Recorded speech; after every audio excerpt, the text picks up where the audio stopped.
तो बेटे हमने स्टार्ट करना ऑप्टिकल इंस्ट्रूमेंट्स की रिवीजन करनी है, ठीक है। तो कुछ क्वेश्चन बेसिक आते हैं कि ऑप्टिकल इंस्ट्रूमेंट यूज क्यों करते हैं, ठीक है। सामने देखो भी अभिनव जी कोई इशू क्लास से लगी हुई है, ठीक है। सबसे पहला टॉपिक है, अपनी कॉपी पे लिखो जल्दी। तो ऑप्टिकल इंस्ट्रूमेंट में जब भी करेंगे तो पहला टॉपिक में आएगा विजुअल एंगल, ठीक है।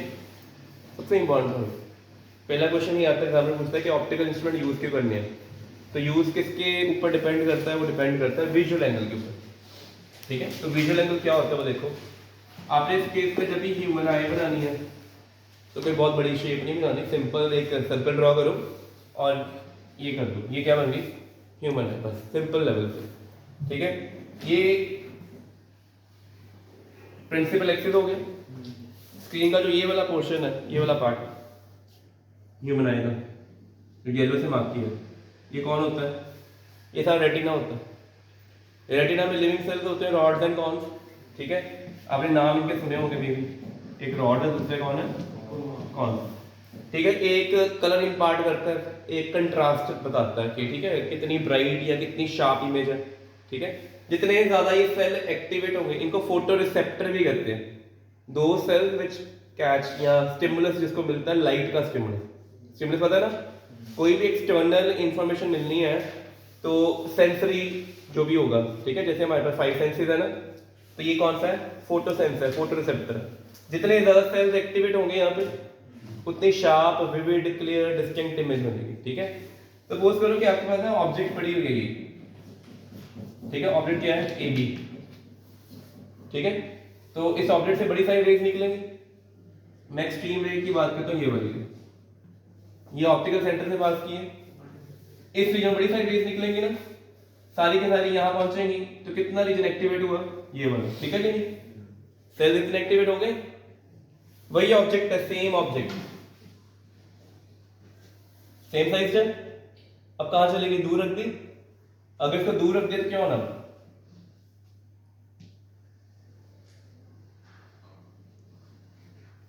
सिर्फ इतने रीजन में सेल एक्टिवेट होंगे।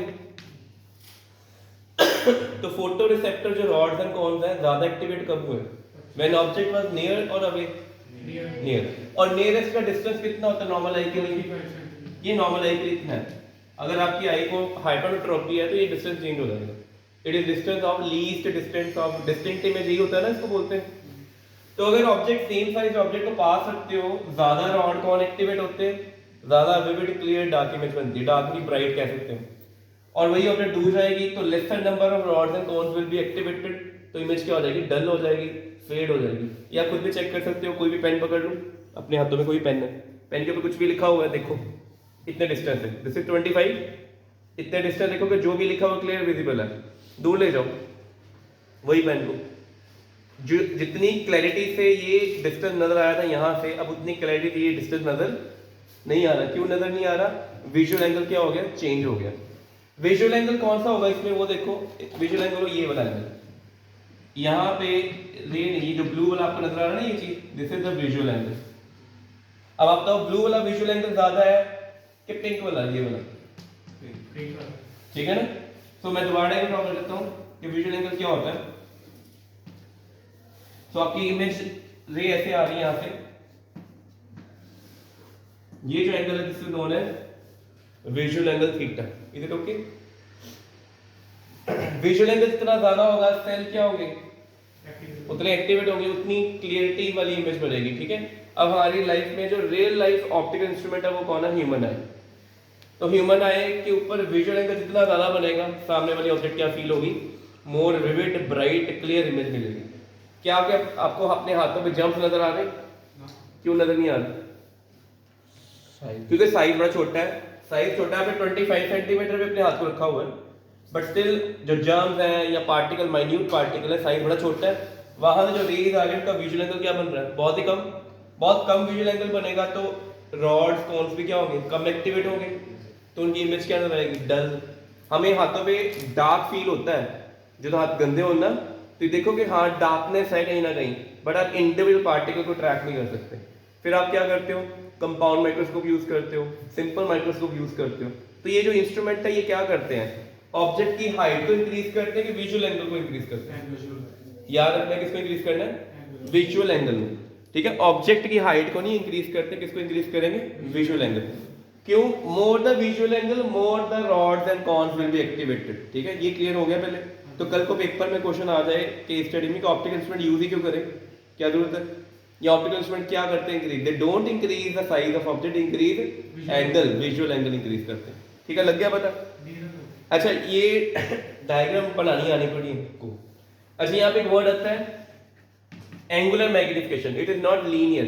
लेंस फॉर्मूला, मिरर फॉर्मूला में आपने मैग्निफिकेशन पढ़ते हो linear, minus V upon U, simple V upon U, h2 by h1, hi by h2 पढ़ते हो ना, height of image to the height of, वो थी linear magnification, length is increased. ये कौन है, और एंगल में क्या होती है, theta by theta nought, theta by, बेटे अलग अलग बुक्स में अलग अलग वे में डेरिवेशन दी हुई हैं, मैंने सबसे सिंपल ही करवाई है, ठीक है। थीटा क्या होता है, visual angle with optical instrument, theta naught क्या है, visual angle without optical instrument, ठीक है। बस इतनी सी बात है, ठीक है। जल्दी जल्दी से 2-3 डेरिवेशन डिस्कस कर लेते हैं, ठीक है, कैसे काम करते हैं वो पता चल जाए, ठीक है। मोस्टली बच्चों की गलतियां होती है, डायग्राम नहीं बनती, अगर डायग्राम बन गई तो एक्सप्लेनेशन नहीं करनी आ रही, ठीक है। सबसे पहले हेडिंग डालो सिंपल माइक्रोस्कोप।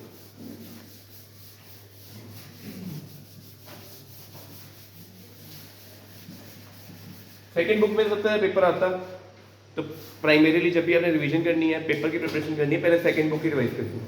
सेकंड बुक को जितना ज़्यादा एफर्ट लगा उतना अच्छा है, ठीक है। सिंपल माइक्रोस्कोप में क्या होता है, सिंगल लेंस होता है, दो केसेस आते हैं। पेपर में क्वेश्चन आता है कि ऑब्जेक्ट की जब इमेज इन्फिनिटी में बनती है वो बेटर क्यों होती है, आई रिलैक्स होती है। हम थिएटर में मूवी देखने जाते हैं ना, वी प्रेफर कि हमें सीट कौन सी मिले, लास्ट वाली, क्योंकि जितनी स्क्रीन से डिस्टेंस ज़्यादा होगा rays appear to be parallel, और रेज जब दूर से आती है देयर इमेज, वो पैरेलल लाइंस होती हैं, सिलरी मसल्स क्या होते हैं, रिलैक्स्ड होते हैं।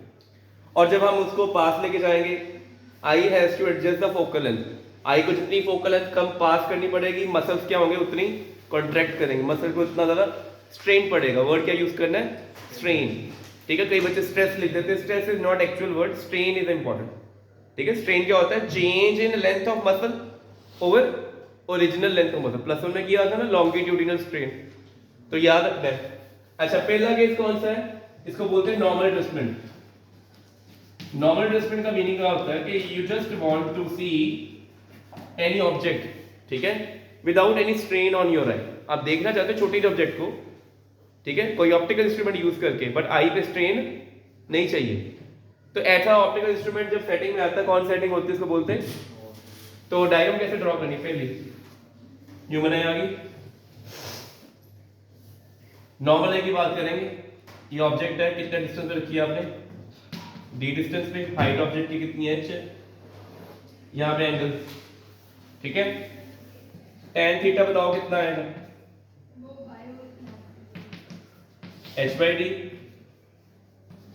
Theta nought tan theta nought दोनों क्या होंगे, नियरली इक्वल, क्योंकि theta nought approaches to zero, small angle हम पढ़ते हैं ना, आपने मैथ्स में, फिजिक्स में क्लास 11 स्टार्टिंग से किया था। Theta is equal to tan theta equal to sin theta when theta is very small. जब भी थीटा छोटा होगा तो sin theta, tan theta, theta तीनों इक्वल होते हैं। और पूरे रे ऑप्टिक्स में याद रखना, जितनी भी रेस स्टडी करनी है वो सारी रेस कौन सी होंगी, पैरा एक्सियल। बच्चों ने असम्पशन ही लिखी हुई, लेंस फॉर्मूला ड्राइव करना आ गया, मिरर फॉर्मूला ड्राइव करना आ जाए, लेंस मेकर आ जाए, असम्पशन लिखनी होती है। असम्पशन क्या क्या होती है, ऑल रेज आर पैराक्सियल, लिख लो याद रहेगा। कोई भी डेरिवेशन आ गई ना ऑप्टिक्स में से, आपने पहले असम्पशन लिखनी है, all rays are paraxial. Paraxial का मतलब nearly parallel to the principal axis. अगर वो प्रिंसिपल एक्सिस के नियरली पैरेलल है तो थीटा नॉट क्या होगा, बहुत छोटा होगा कि बहुत ज्यादा होगा, बहुत छोटा होगा।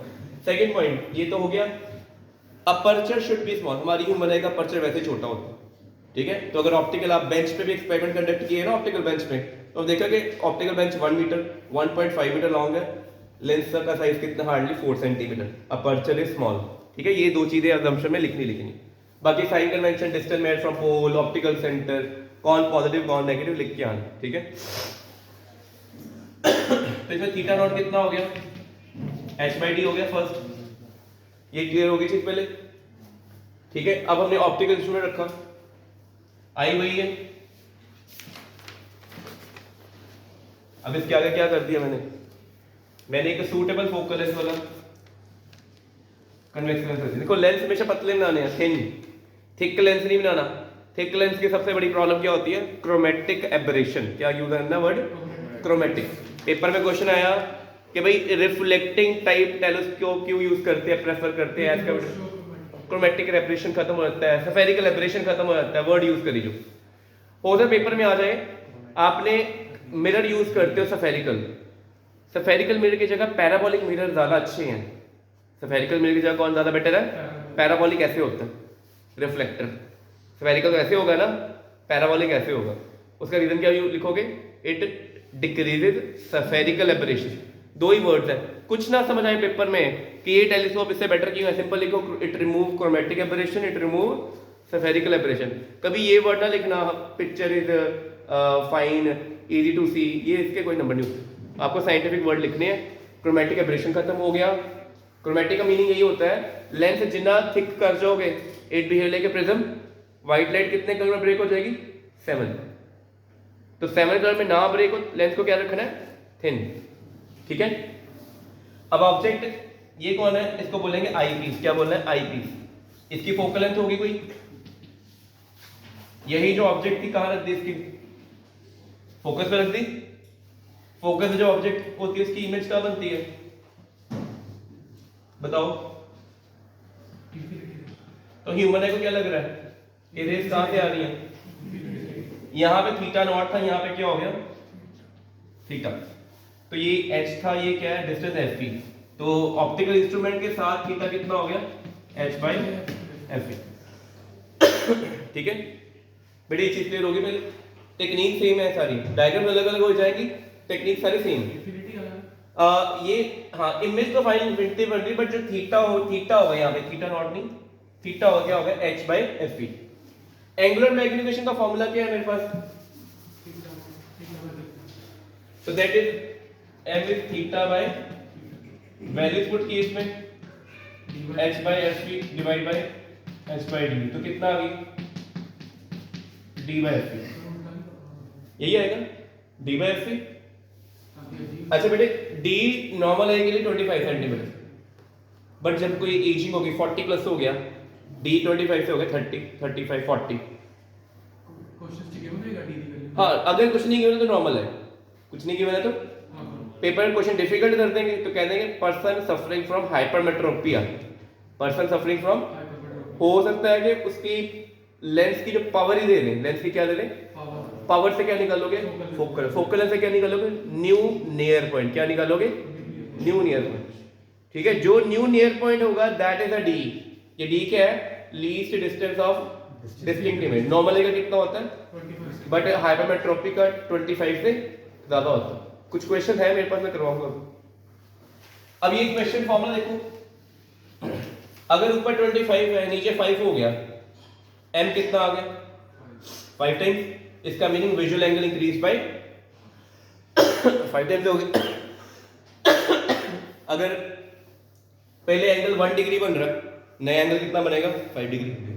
पहले एंगल अगर 10 डिग्री है, नया कितना बनेगा? 50 डिग्री। इट इंक्रीजेस और decreases? Increases.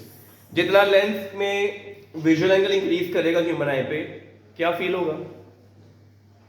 Rods and cons ज्यादा एक्टिवेट होंगे, कम एक्टिवेट होंगे? ज्यादा एक्टिवेट होंगे तो विविड क्लियर डिस्टिंक्ट इमेज। और आई के मसल पे कोई स्ट्रेन पड़ रहा है इस केस में, और इसमें पड़ रहा था। ये कौन यूज करते हैं? जो गोल्डस्मिथ होते हैं, ज्वेलरी बनानी होती है तो आई पे ना सेट कर लेते हैं ऐसे, काफी देर तक उन्होंने काम करना है। When they have to do work for long hours, उनकी आई पे स्ट्रेन ज्यादा पड़ना चाहिए, कम पड़ना चाहिए? कम पड़ना चाहिए। स्ट्रेन कम पड़े, काफी देर तक बड़ी माइन्यूट थिंग्स को भी वो कढ़ाई वगैरह कर लेते हैं, ऑल दैट दोस थिंग्स। तो क्या यूज करते हैं? वॉचमेकर यूज करते हैं। ठीक है, ये वाला केस कब यूज करना है? When you have to see microscopic world for longer duration without any strain on your eye. ठीक है, अब लैब में हम कुछ प्रैक्टिकल कर रहे हैं, हमारी रीडिंग बड़ी छोटी छोटी लिखी हुई है। We have to note those reading for a instant. सिर्फ 1 या 2 सेकेंड में देखना है, काम खत्म। At that case we want more magnification और लेस मैग्निफिकेशन? मोर। तो अभी तक मैंने इतनी आई है। अब क्वेश्चन है क्या हम इसको और इंक्रीज कर सकते हैं? यस वी कैन डू, इसको और भी इंक्रीज कर सकते हैं, बट आई के मसल पे क्या पड़ेगा? अब वो कौन सा केस होता है? लिखो second case, when image form that least distance of distinct vision. लिखो when image form that least distance of distinct vision. तो ये नॉर्मल एडजस्टमेंट खत्म हो गया। सेकंड केस लिख देना ऊपर। ये डायग्राम सेम, उसमें ये सेम बनाओगे। Without optical instrument object placed at least distance of distinct vision, theta nought comes out to be h by d। It's very important.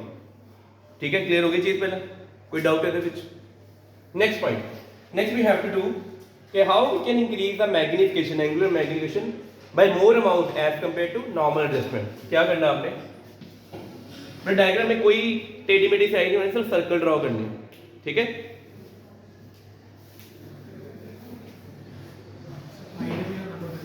हैं? नहीं बेटे, बिना आई तो नंबर ही नहीं मिलने। ना ना नहीं नहीं नहीं, बनाओ बनाओ, बिल्कुल बनाओ। देखो लेंथ रख दिया, लेंथ सेम रखना, थिक ना रखना, हाफ लेंथ ऊपर हाफ नीचे। अगर ये 4 लाइंस का बनाओगे, 2 लाइन ऊपर 2 लाइन, 6 का बनाओगे 3 ऊपर 3 नीचे। अब ऑब्जेक्ट, इसका फोकस तो यहाँ पे है, बट ऑब्जेक्ट कहाँ रख दी? ठीक है, ये आई पीस है, इसको बोलेंगे यूई। क्या बोलेंगे इसको?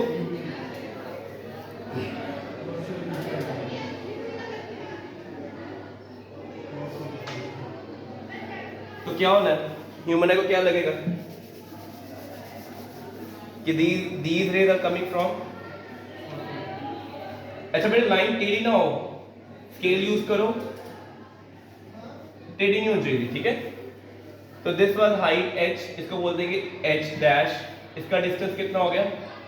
क्योंकि I को पता है, हमें पता है I पे least strain in nearest side. अगर आप नियरेस्ट कोई चीज रखना चाहते हो कि स्ट्रेन भी कम पड़े, कहाँ पे पड़ता है?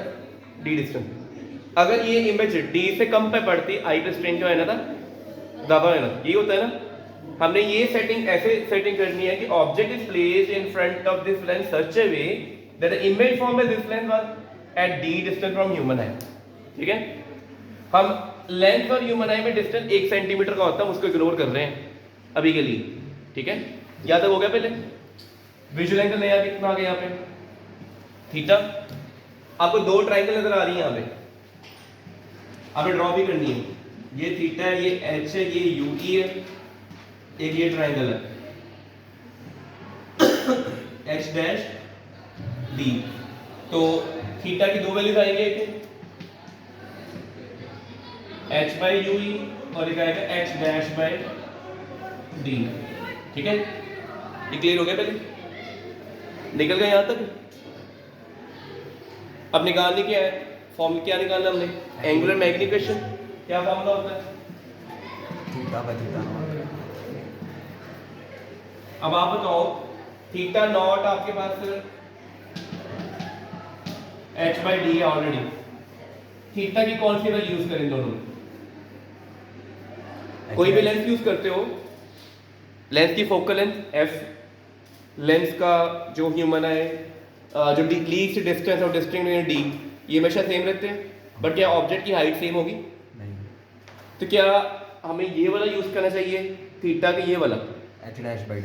अगर मैं h डैश वाला यूज करता हूँ, d तो आ जाएगा बट सब में h और h डैश भी आ जाएंगे, और हर ऑब्जेक्ट की हाइट तो अलग है, h भी डिफरेंट तो h डैश भी डिफरेंट। बट जब हम कोई फॉर्मूला डिफाइन करते हैं, ड्राइव करते हैं, वो यूनिक करते हैं, सभी के लिए सेम के अलग अलग? सभी के लिए सेम। तो अब चाहते हैं कि ये नहीं पुट करें, ये करेंगे तो h डैश इंट्रोड्यूस हो गया। h डैश की वैल्यू कहाँ से लाएंगे? ऑब्जेक्ट टू ऑब्जेक्ट वेरी करेंगे। क्या यूज करेंगे? h by U E. लिखो क्या यूज करना है? h by U E. अब h बाय यूई को सॉल्व करेंगे कटिंग करके, क्या आएगा बताओ? d by Yui.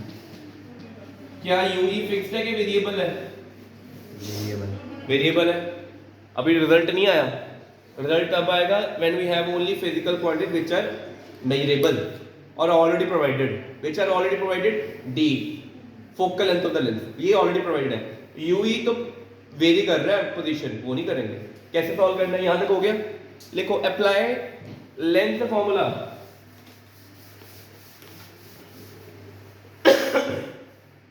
Apply length formula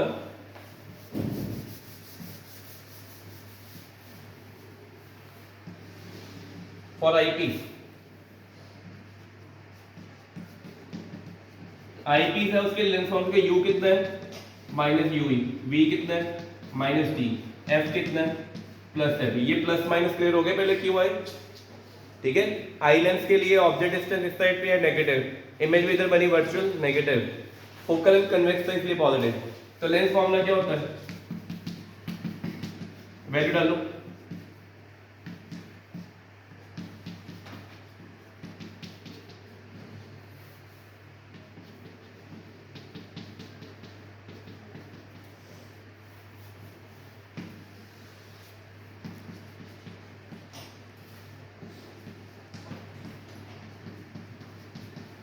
जो आगे यहां तक। अब ये फॉर्मूला जो है फिक्स्ड है फॉर ऑल ऑब्जेक्ट और नॉट, कोई भी ऑब्जेक्ट है कितने मर्जी साइज की कहीं पे भी रख दो सेम रहेगा। मैग्नेट इंक्रीज और डिक्रीज, पिछले केस में मैग्नेट 5 टाइम्स बढ़ी थी, अब इसमें 5 + 1 6 टाइम्स, बट आई पे सेम टाइम पे स्ट्रेन भी बढ़ेगा। तो जब भी आपने लैब में काफी लॉन्गर ड्यूरेशन के लिए you have to see, you will set normal adjustment. होता है पेपर में यही आता है कि आपको एक सिंपल माइक्रोस्कोप देते हैं या केस स्टडी दे देते हैं कि एक गोल्ड स्मिथ है, ठीक है, या ज्वेलरी मेकर है, उसने ज्वेलरी को डिजाइन करना है, तो कौन सी एडजस्टमेंट में रखेगा डिजाइन करते हुए, नॉर्मल एडजस्टमेंट में इन्फिनिटी वाले। और जब हॉलमार्क चेक करना है कि हॉलमार्क कितना लिखा हुआ है, इधर देयर और नॉट, क्योंकि हॉलमार्क जब चेक करना है सिर्फ 1 सेकंड या 2 सेकंड देखना है, आई पे स्ट्रेन पड़ेगा भी कोई प्रॉब्लम नहीं है, बट क्वालिटी ज्यादा होनी चाहिए। क्वालिटी ज्यादा का meaning angular magnification should be more, ठीक है। पेपर क्लियर हो गया। 2 मार्क क्वेश्चन आ सकता है ऐसे कि गोल्डस्मिथ ने ज्वेलरी को डिजाइन करना है तो कौन सी एडजस्टमेंट में रखेगा, और सिर्फ हॉलमार्क चेक करना है तो कौन सी एडजस्टमेंट में रखना है। क्लियर हो गया पहले ये। अगला लिखो कंपाउंड माइक्रोस्कोप। टेक्निक जैसे मैंने बताई है वैसे ही करनी है, अगले में सिर्फ फॉर्मूला जल्दी जल्दी करेंगे, ठीक है। हाँ डायग्राम फर्क। अब हम मैग्नीफिकेशन यहाँ पे 5 to 6 टाइम मिलती है, अब हम चाहते हैं मैग्नीफिकेशन हमें 30 to 35 40 टाइम्स मिल जाए। 40 टाइम का मीनिंग हो गया कि 0.1 डिग्री का एंगल से लेकर कहाँ से चले जाएं 4 डिग्री तक। 0.1 बहुत छोटा एंगल होता है। जो मेरी आई यहाँ पे माइक्रोब्स है ना, नजर नहीं आ रहे, मैं स्लाइड के साथ, एक ग्लास स्लैब होती है, छोटी स्लाइड होती है, इसको रब करके कंपाउंड माइक्रोस्कोप नीचे रखेंगे, माइक्रोब नजर आएंगे, ठीक है। फ्रेश वाटर सैंपल में आपको पता है अमीबा एंड पैरामीशियम होता है, मे बी आपने 9th क्लास में देखे हो स्लाइड्स में, ठीक है। तो वो क्या था, यही कंपाउंड माइक्रोस्कोप यूज करते हैं उसमें, ठीक है। तो कंपाउंड माइक्रोस्कोप में सबसे important thing, light is coming from heavenly body और माइक्रोब्स। माइक्रोब का साइज छोटा है कि ज्यादा है, वहां से लाइट कम आ रही है कि ज्यादा आ रही है, तो उसके आगे जो लेंस रखेंगे उसका अपर्चर छोटा रखेंगे ज्यादा रखें, छोटा। याद रखना, रट्टे लगाने का मेथड है, ठीक है। ऑब्जेक्टिव लेंस जो ऑब्जेक्ट के सामने रखना है उसका साइज और अपर्चर किस पे डिपेंड करता है, amount of light. Heavenly body से लाइट ज्यादा आ रही है, बहुत ज्यादा लाइट आ रही है, aperture should be more. Microbe से लाइट क्या आ रही है, कम आ रही है, अपर्चर शुड बी स्मॉल, ठीक है।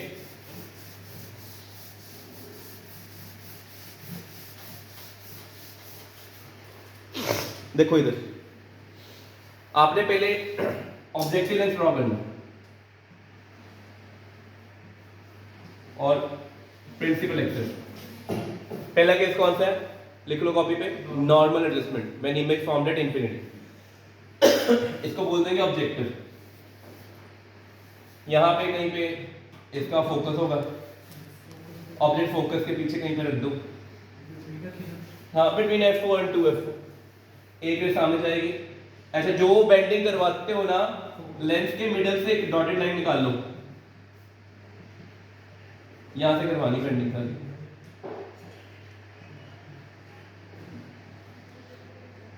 ठीक है। जितने डिस्टेंस पे फोकस यहां पे है उतने डिस्टेंस पे फोकस यहां पे रख देना। सर ये मार्किंग का डायग्राम से नहीं है, थोड़ा अंदाजा अंदाजे ना बेटे, अंदाजा मैं अंदाजे नहीं कर रहा, तो सर मार्किंग का बड़ी अलग बकरी नहीं बनती, मार्किंग नहीं करनी। तभी तो कहे दूसरे लेंस नहीं ड्रॉ करना। डायरेक्ट गलती तक कब होती है, जब दोनों लेंस पहले बन जाते हैं, दूसरा एडजस्ट करेंगे। We have to cook the diagram basically, ठीक है, बना रहे हैं हम, कैलकुलेशन नहीं कर रहे, नॉट टू बी मेजर्ड, ठीक है। सारे केसेस वेरीफाइड होने चाहिए। Object between F and 2f है तो इमेज क्या बनती है, बियॉन्ड 2f, वेरीफाइड है ना, और एनलार्ज भी है, रियल भी है, इन्वर्टेड भी है, रूल वेरीफाई होना चाहिए। अगला आई पीस, क्योंकि ऑब्जेक्ट इतनी बन गई है तो आई पीस भी बड़ा होना चाहिए।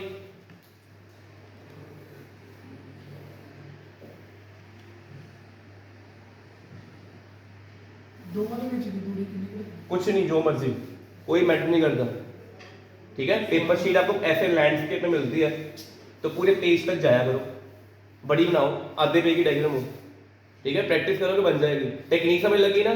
सबसे पहले पहला लेंस, पहली इमेज पूरी बना दी, फिर सेकंड लेंस आना। अब इसकी जो पोजीशन है, ये डिस्टेंस क्या है, वीओ, ठीक है।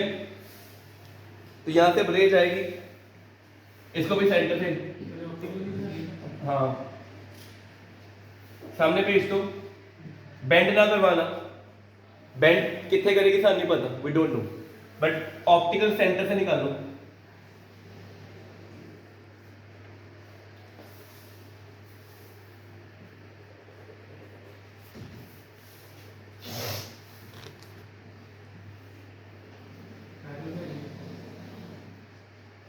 देखो पहला आना चाहिए, लगनी चाहिए पहले। अपने पेपर देखो, मैं नंबर कटे हुए हैं, लाइन पैरेलल नहीं है, नंबर कट करे हुए हैं, अगर पैरेलल बने तो नंबर पूरे मिलते हैं। स्केल यूज करो, ठीक है। ह्यूमन आई एंड में आ गई यहाँ पे,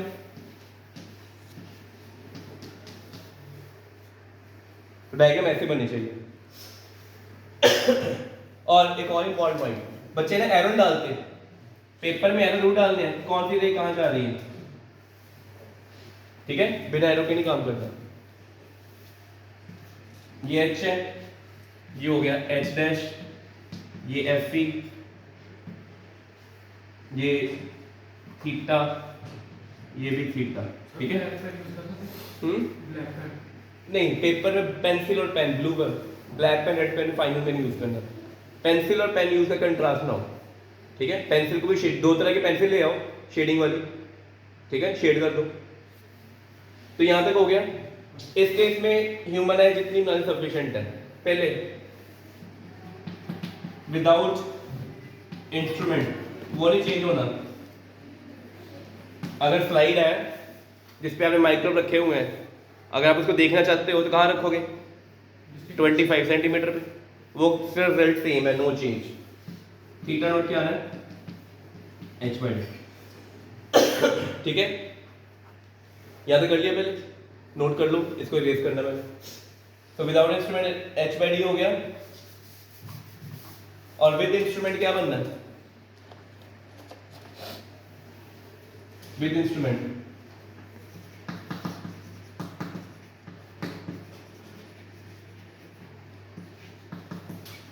h/-fe क्या बन जाना है, h'/fe। कहां से आया, ये इस ट्रायंगल से,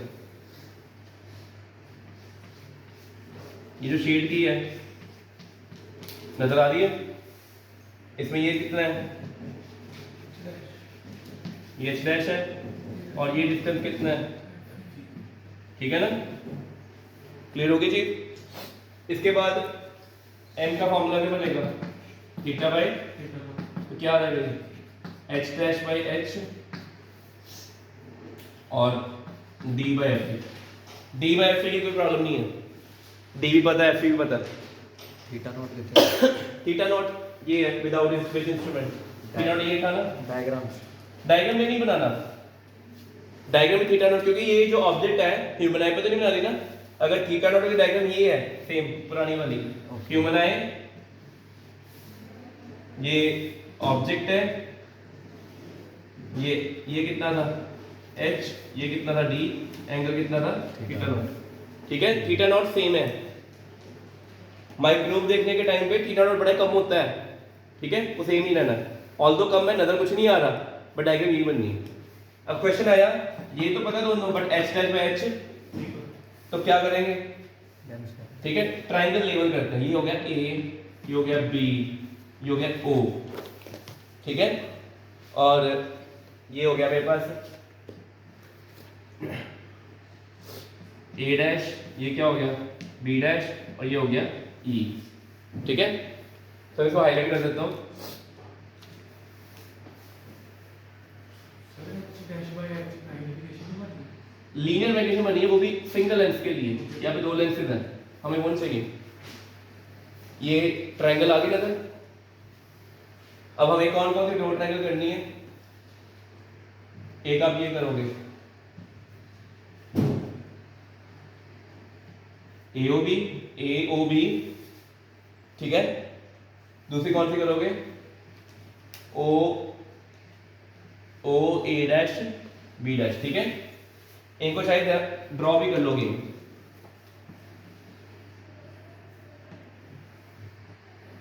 ठीक है, A B O A dash B dash, ठीक है। कर ड्रॉ। ये कितना है H, ये कितना है H डैश, ये कितना है UO, ये कितना है VO, ठीक है। क्या ये दो ट्रायंगल सिमिलर हैं? क्यों सिमिलर क्यों है? ए सिमिलरिटी है, दो वर्टिकल ऑपोजिट है और एक 90 राइट एंगल ए। अगर ये दोनों ट्रायंगल सिमिलर तो यहाँ पे लिखेंगे इसके बाद triangle BAO similar to triangle sides proportional B dash A dash O, और इसका मीनिंग जो इनकी साइड होगी AB upon A dash B dash, AO upon A dash O। तो AB कितना है मेरे पास H upon H dash UO by VO। बेटा ये सारा मैग्नीट्यूड में है, साइन कन्वेंशन फॉलो नहीं कर रहा मैं, क्योंकि डाउनवर्ड वाले नेगेटिव होते हैं ना, मैं लिख नहीं रहा, मैग्नीट्यूड ओनली। तो यहाँ से H डैश बाय H की वैल्यू आ जाएगी, तो देयरफॉर सिंपल इंप्लाई M क्या बन गया VO bye UO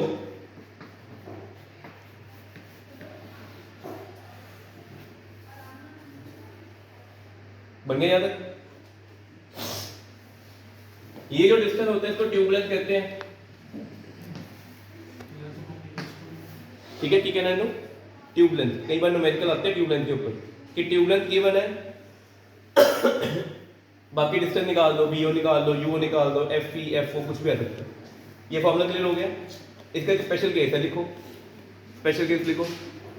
if UO equal to FO, if UO equal to FO, FO अगर UO FO के इक्वल है then VO equal to L, VO equal to L। बड़ा simple reason है, अगर object यहाँ पे फोकस पे रखेंगे ये रेस कहाँ जाएंगी? इन्फिनिटी पे ना, बहुत दूर जाएंगी, बट ये सारी की सारी कहाँ हिट करी? सीधा इस लेंस पे। हम मान के चलेंगे ये रेस कहाँ हिट करी? लेंस पे, तो वहां इमेज बन गई। तो ये डिस्टेंस कितना है L। तो नया फॉर्मूला क्या बनेगा? लिखो M equal to L by FO, L into D, L into D, ये बनेगा formula final L into D over FO into FE, ठीक है। ये चीज क्लियर होगी पहले? क्या शो कर रहा है ये? अगर आप चाहते हो कि इस केस में मैग्नीट्यूड बढ़ाना चाहते हो, क्या इंक्रीज कर दो, यहाँ ट्यूब लेंथ बढ़ा दो, डी चेंज नहीं कर सकते। ट्यूब लेंथ बढ़ाएंगे माइक्रोस्कोप बड़ी हो जाएगी, या प्रोडक्ट ऑफ FO/FE कम हो, प्रोडक्ट, ठीक है। समझ लगी? किन्होंने लीस्ट करना है? प्रोडक्ट को। मतलब FO/FE का पेपर में बनाते चार्ट आता है पेपर में, चार्ट में 2 या 3 लेंसेज की ना फोकल लेंथ दी होती है, साइज भी दी होती है। चेक वो कहते हैं सबसे अच्छा कंपाउंड माइक्रोस्कोप किसका बनेगा? पहले हमें चेक करना है ऑब्जेक्टिव का पर्चे छोटा हो, इसका पर्चे क्या हो, और इन दोनों के फोकल लेंथ का प्रोडक्ट क्या हो। आपने 4-5 ऑप्शन में चेक करना है कौन से दो लेंसेज की फोकल लेंथ का प्रोडक्ट लीस्ट बन रहा है, वो वाले दो लेंस का पेयर यूज करेंगे, ठीक है। और पहले वाले लेंस का अपर्चर क्या होना चाहिए? छोटा, दूसरे का क्या होना चाहिए? अब ये क्लियर हो कि डायग्राम गलत तो नहीं बनेगी पेपर में? अब देखा ये जितनी पेपर है सभी पेपर में आ रही है। अगला पेपर रिवीजन होगा उसमें फिर आएगा, ठीक है। क्वेश्चन है ही है इसके ऊपर। अब इसकी सेकंड लिखो, second case, when image formed at least distance of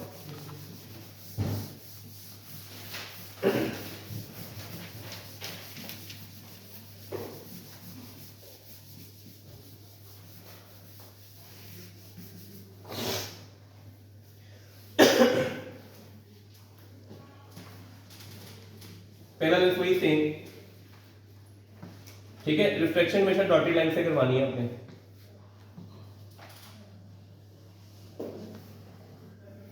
line straight करना भी थोड़ी टेढ़ी होगी बट ट्राई के स्ट्रेट ही होगी।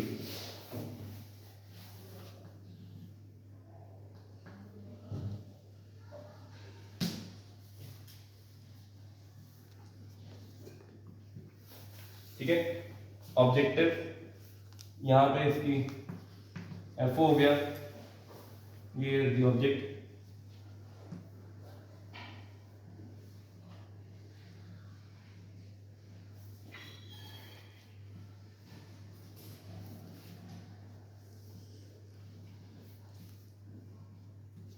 ये नहीं कभी सोचना कि इमेज बहुत बड़ी बन गई है, जहां मीट करती है करो। आईपीस हम एडजस्ट कर देंगे, ठीक है। तो object A B A dash B dash F O. अब आईपीस हम एडजस्ट करना है, आईपीस की फोकल लेंथ यहां रख देते हैं।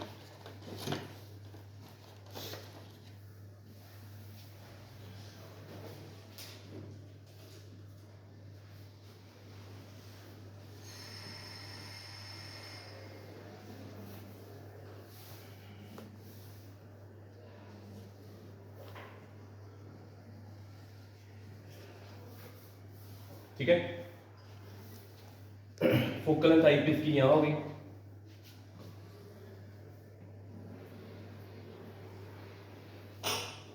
देख रही है यार ये, क्योंकि इमेज हमने वर्चुअल बनानी है पीछे, तो पहले ही एडजस्ट कर लो कहाँ बनानी है। तो मैं इसको इधर बेंड करवा दिया,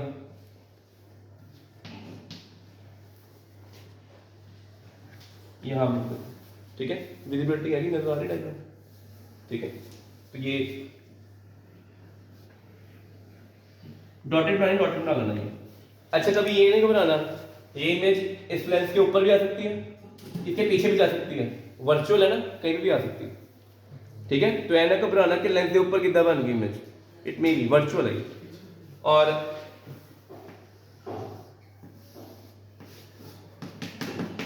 बनाए ये थीटा, ये भी थीटा, ये एच डैश, ये एच डबल डैश, ये ए डबल डैश, ये बी डबल डैश। ये डिस्टेंस कितना है डी, ये कितना था वी ओ, ये डिस्टेंस कितना है यू ई, और ये डिस्टेंस कितना है फोकल लेंथ फाई पे। सारे ड्रॉ करते हैं ना। देखो मिनिमम हाफ पेज, ये डायग्राम तब अच्छी लगेगी एटलीस्ट हाफ पेज की बनेगी, छोटी ना बना देना। देखो मेरा कोई कंजेस्टेड नहीं आ रहा कहीं पे, कोई कंजेस्टेड हो कहीं पे ऐसा, आपके पेपर में ऐसे बन जाएगी। लेबलिंग बहुत इंपॉर्टेंट है। एरोस, देखो मैं गलती करती, मैं एरो नहीं पाया, एरो जरूर होना चाहिए। देखो आप पेपर में ये कर सकते हो कि जो ऑब्जेक्ट इमेज होंगे उनको डार्क कर सकते हो,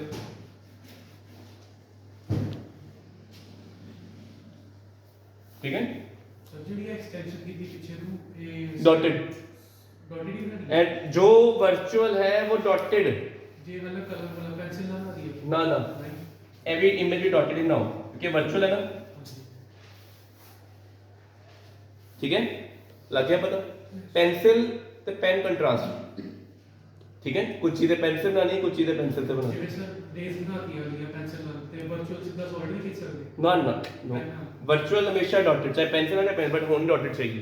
फिर डिफरेंस क्या होगा, ये तो एक्चुअल है, ये तो पियर टू मीट है, ठीक है। लग गया पता। तो थीटा नॉट तो सेम ही आना एच बाई डी, ठीक है। थीटा क्या आना, दो है, एक एच डैश बाई यू ई है, एक H double dash by D है। कौन सा यूज करें, किसको सॉल्व करना इजी है, एच डैश को लेके एच के साथ सॉल्व करना इजी है कि H double dash with H? H dash with H क्योंकि ट्रायंगल बन जाएगी ना। एम का formula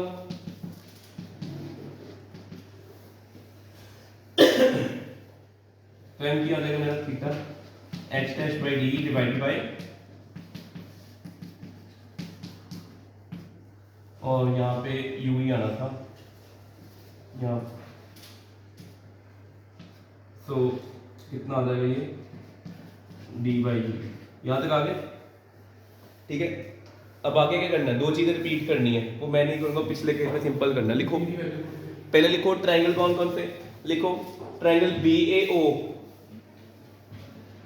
B A O, B A O, similar triangle B dash A dash O, triangle B A O similar, as similar का line डालना है, triangle B dash A dash O. So B A O and B dash A dash O दोनों similar है।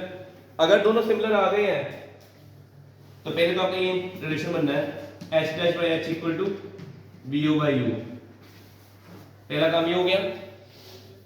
ठीक है, दूसरा apply length formula, apply length formula, apply length formula to I piece, I piece ये है ना, इसके नीचे आई पीस लिख देना क्योंकि प्रॉब्लम आनी है, लेंथ दो है, लेंथ फॉर्मूला किस पे लगाया, आई पीस। ठीक है, ये लगाओगे जो सिंपल माइक्रोस्कोप में केस किया था, यू कितना था लिखो पहले, आई पी यू कितना है माइनस यू ई, यू कितना है माइनस यू ई, वी कितना है माइनस डी, वी कितना है माइनस डी, और एफ कितना है प्लस एफ ई, एफ कितना है प्लस एफ ई, लिख दोगे, ये चीज क्लियर होगी पहले, वेरी इंपॉर्टेंट। और रिजल्ट सॉल्व करने पे क्या आना है, मैं डी बाई यू क्या आना है, 1 plus D by simple microscope वाला की सेम। बेटा सब तो इजीएस्ट वे वाली डेरिवेशन है, इस तो इजी नहीं बन सकती। बाकी आप कोई भी नोट्स पढ़ लो, कोई भी रेफरेंस बुक देख लो, लेंथ ही काम है सारा, इससे इजी नहीं बनने वाली। ठीक है, तो ये आ गया फाइनल डायमेंशन का फॉर्मूला, क्या बन जाना फिर VO by UO 1 plus D by F, यही आया ना। और इसका स्पेशल केस क्या होगा, when UO equal to FO then VO will be equal to, लिख लो स्पेशल केस। ये जो मैंने ऑलरेडी बताया ना, सॉल्व करके दिखाना है।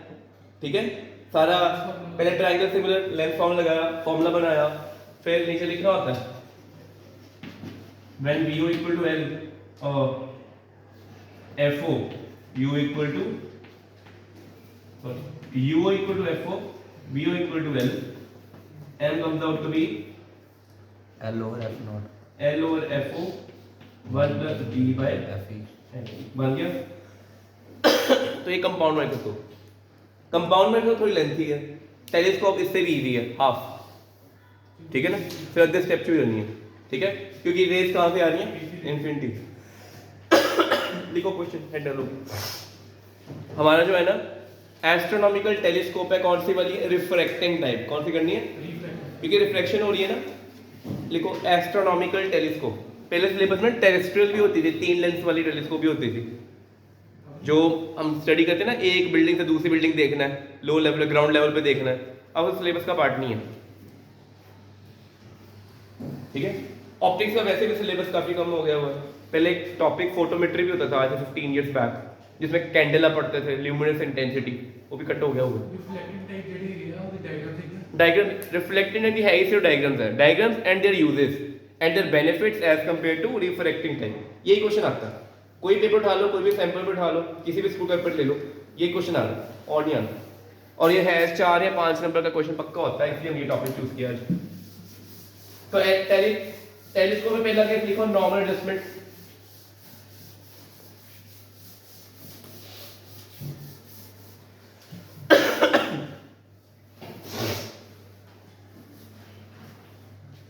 तो लाइट हेवनली बॉडी बहुत ज्यादा स्कैटर्ड है, फैली हुई है बड़ी ज्यादा ना, इतनी सारी लाइट नो इकट्ठा करना है छोटा, ठीक है, ऑब्जेक्टिव का अपर्चर क्या होना चाहिए, बहुत ज़्यादा। ये पहली लिमिटेशन है इसकी। ऑब्जेक्टिव का अपर्चर बड़े से बड़ा चाहिए, बट लेंस क्या चाहिए, थिन। क्या बहुत बड़ा लेंस बनाओ और वो भी थिन, उसकी मेंटेनेंस इजी है कि डिफिकल्ट, डिफिकल्ट। ये तो स्क्रैच आ जाएंगे, ब्रेक हो जाएगी। तो ये सबसे बड़ी लिमिटेशन है आपकी कि आप रिफ्रैक्टिव क्यों नहीं यूज करते। We have to prepare longer aperture, larger aperture lens with fine sheet of glass, it is not possible to maintain regularly. वो 1 2 या 10 दिन के बाद टूटना ही टूटना है, अपने आप क्रैक आ जाएगा ना। बहुत जेंटल है, बहुत लाइट है, थिन है, पतला लेंस है, वो भी इतना बड़ा, और ये मेंटेनेंस करते करते हम चुप के दूसरी साइड पर रख जाते, क्रैक आकर टूट जाना उन्हें। तो अगर थिक करता तो क्या होएगा, aperture. It become like a prism. White head को क्या करेगा, सेमी कलर। इसको प्रॉब्लम को क्या बोलते हैं, क्रोमेटिक एबरेशन। ठीक है, एग्जामिनर सिर्फ ये वाला वर्ड ढूंढता है, क्रोमेटिक एबरेशन, स्फेरिकल एबरेशन। ठीक है, ये लिख के आने होते हैं अपने पेपर में।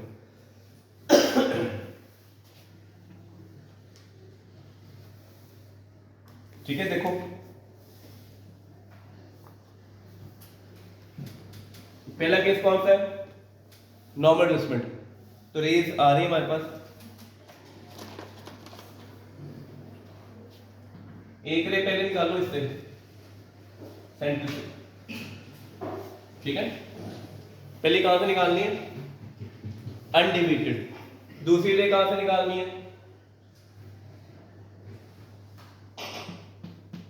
इसके फोकस से।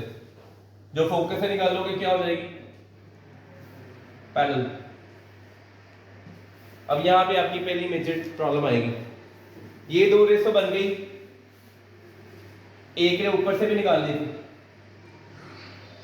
अब ये आपने क्या करना है, स्केल को यूज करके, स्केल यूज करना है और इसके इधर से मीट करवाना है प्रॉपर।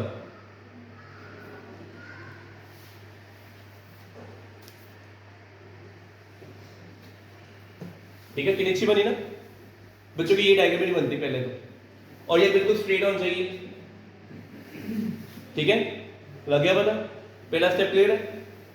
अच्छा, ऑब्जेक्ट हेवनली है, चाहे मैं इस लेंस पे देखूं चाहे मैं डायरेक्ट ह्यूमन आई से देखूं, एंगल दोनों पे क्या बनने हैं। अब वो h/d नहीं करना, थीटा नॉट, क्योंकि ऑब्जेक्ट कहां है पता ही नहीं है। तो ये क्या है, थीटा नॉट। ये भी कितना हो गया, थीटा नॉट। ये बना h, ये बना FO। तो इसके अंदर थीटा नॉट कितना आ गया, h/FO। ठीक है, तो क्लियर होगी चीज।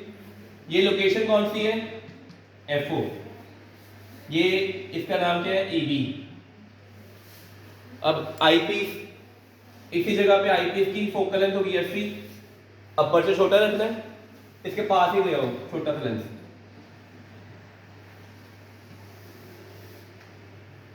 ले आए, ये रहेगी सामने,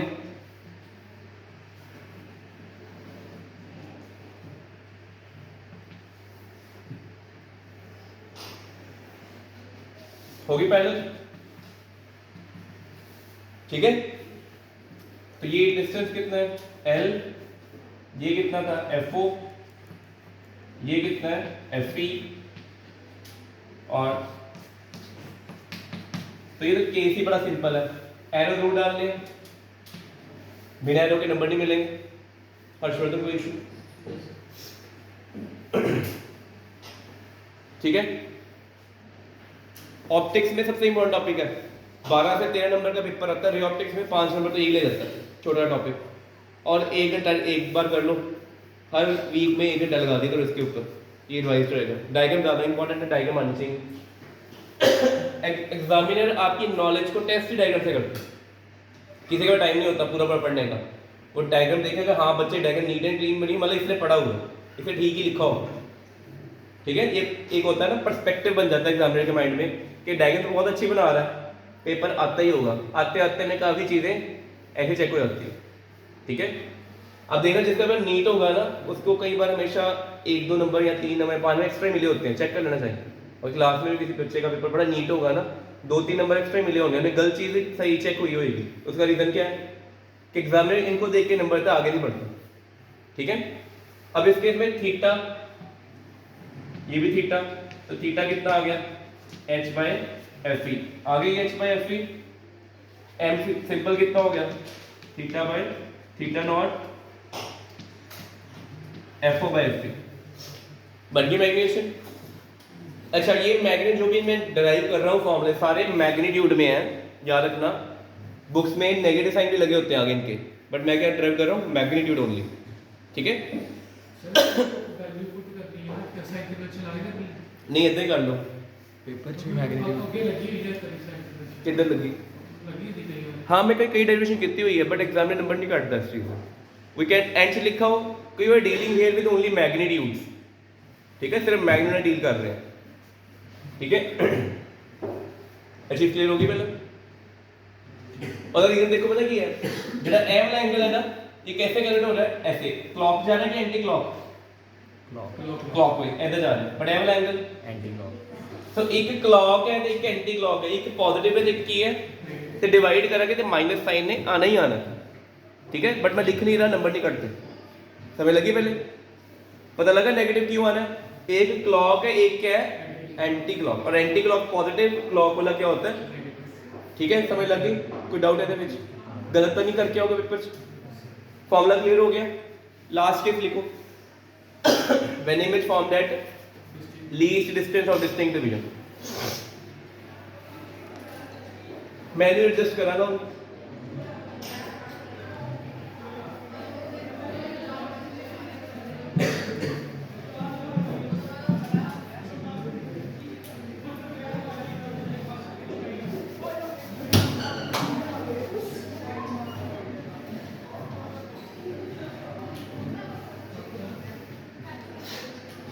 देखो, अब ये डिस्टेंस ऑफ फोकल लेंथ ही है, बट ये आई पीस की फोकस कहाँ पे है, एफ ई यहाँ पे है, तो ये डिस्टेंस कितना हो गया यू ई, ग्लैर ये निकलनी है,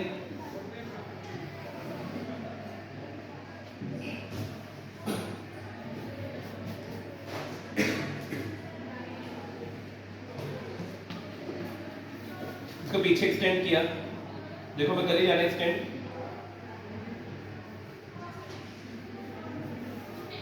ऐसे भी मीट करती है, कोई गलती नहीं है क्योंकि डायग्राम छोटी बनी थी ना, अगर ये बड़ी बनती तो यहाँ मीट हो जाती, यहाँ पे भी हो सकती है, मेरी यहाँ पे मीट हो रही है। जबरदस्ती लाइन नू बेंड करके नहीं मीट करवाना, बस ये चेक कर लेना कि ये लाइन इस तरीके से ड्रॉ करनी है कि आगे जाके ये मीट कर जाए कहीं ना कहीं, ठीक है। स्केल यूज करके मेरा स्केल ये कर लिया, यहाँ पे मीट कर जानी चाहिए, ठीक है, चाहे आगे करे चाहे पीछे करे, डजंट मैटर। तो इसकी इमेज ये बन गई H dash A dash B dash, और ये डिस्टेंस कितना हो गया, हो गया। एंगल कितना आएगा आपको देखो, तो theta comes out to B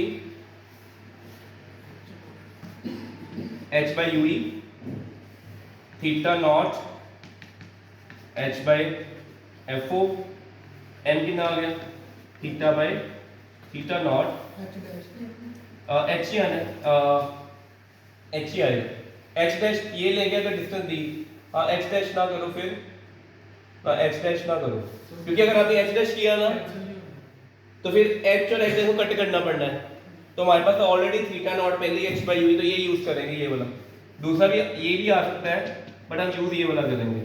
कितना बन जाएगा वाला, एफ ओ बाई यू बन जाएगा। यू कैसे निकालेंगे, लिखो apply length formula on eye piece, apply length formula on eye piece, I piece के ऊपर लेंथ फॉर्मूला अप्लाई करो।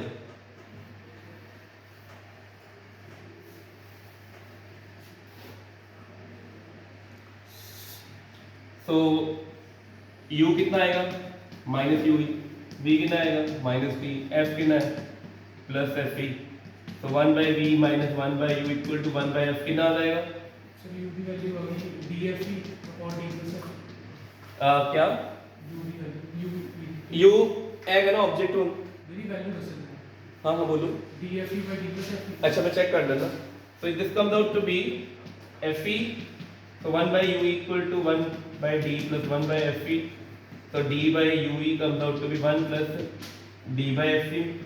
तो फाइनल m कितना हो गया fo।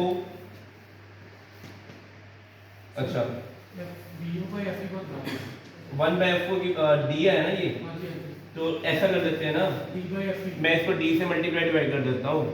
1 by u की d वैल्यू by u कितनी आ गई वैल्यू, तो fo by d 1 plus d by fe यही आएगी। 1 over u ਦੀ ਵੈਲਿਊ ਫਿਲ ਕਰ ਦਿੰਦੇ ਆ ਸਿੱਧਾ एक मिनट 1 over u ਦੀ ਵੈਲਿਊ ਫਿਲ ਕਰ ਦਿੰਦੇ ਆ ਉਹ ਬਣੀ ਪਈ ਹੈ ਫਾਰਮੂਲੇ 'ਚ ए लगा दो सीधी, 1 बाई यू की वैल्यू आ गई कितना आ जाएगा fo से मल्टीप्लाई कर देना इसको,